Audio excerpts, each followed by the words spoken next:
વાવથી વાવ રાછણા ST bus જે Tharad depot મારફત ચાલી રહી છે તે વાયા કપિલેશ્વર મહાદેવ, સરદારપુરા, ગોલગામ, નારોદર થઈ રાછણા ચાલી રહી છે.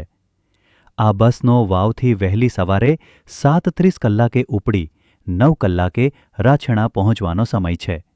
ત્યારે આ બાબતે ગોલગામના યુવા અગ્રણી મેઘરાજભાઈ ભેદરૂ એ મીડિયા સમક્ષ જણાવ્યું હતું કે આ બસ મહિનામાં 1 સપ્તાહ અનિયમિત આવે છે તેમજ એસટી ડેપો થરાદથી મુકાતી એસટી બસ એવી કંડમ અને ખખડધજ હાલતમાં મુકાય છે કે થરાદથી રાછણાના 32 કિમીના અંતરે મહિનામાં 3 થી 4 વખત રસ્તામાં બગડી જતા મુસાફરો રસ્તામાં પરેશાન થઈ રહ્યા છે.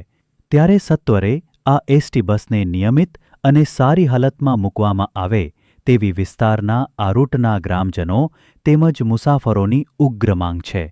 આમ આ બાબતે હવે પછી કોઈ રાડ કે ફરિયાદ રહેશે તો મુસાફરો જિલ્લા એસટી વિભાગના નિયામકને લેખિતમાં રજૂઆત કરશે તેવું મુસાફરોએ મીડિયા સમક્ષ જણાવ્યું હતું.